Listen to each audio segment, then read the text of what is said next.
So the first one I took it off with a hot air gun because I thought it was like a surface mount under there, but it wasn't. So the hot air does work, but it melted this plastic and it just took a little while to get off. But now I know these are actually just like basically just got two legs that are soldered on. You actually, the best way to do it is just like pull them up and it breaks the glue off. And then you can just snip both legs and then pull the cap off, and then you can just get the soldering iron, remove the remainder of the legs, and then use solder wick to get the rest of the bad solder off. And that works really well. You can see the brown gunk on the capacitor.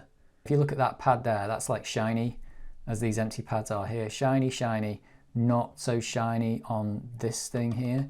So I'll just show you how I'm getting these off. The way I'm doing it is I'm just, I'm lifting, there is a bit of glue on this, so it's glued onto the board. And just see if I can, oh, there you go. So that breaks the glue. So it sounded bad, but that's just breaking the glue. And then you can just lift that up, and now I'm just going to snip it off. That's one leg. There we go. Get the right orientation. There you go, negative and positive on that. Just get rid of the old legs off this.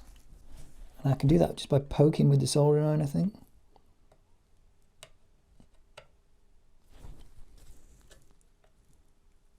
Oh yeah, it already smells. I touched the soldering iron with this and it already smells awful.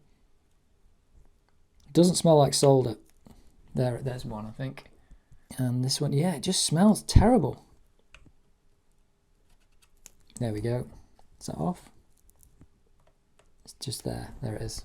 Then I've just been cleaning. I've just been putting a little bit of flux on and cleaning off the old solder, which is liquid flux, so it's horribly sticky, but it's great.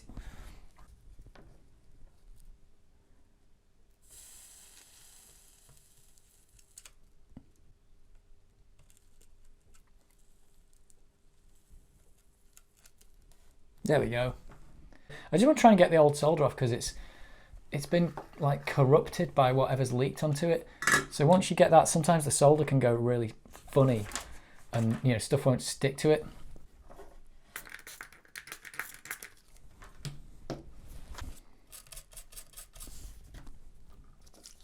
This gold pad here is just to say don't put anything there because the case bumps up to that. It's to stop the PCB bending when you're playing it, I think.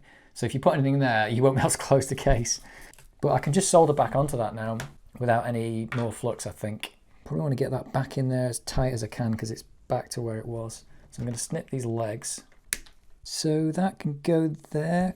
Tiny bit of solder on one of the pads.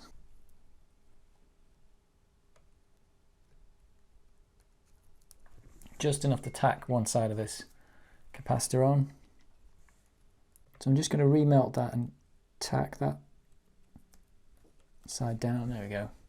So I've just got one in, and now I can just solder the other side in. Hopefully not break it when I bend it over.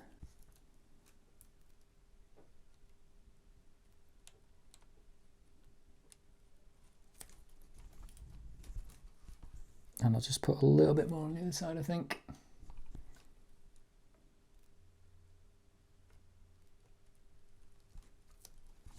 There we go. First one I did took me ages because of the stupid hot air trick I did.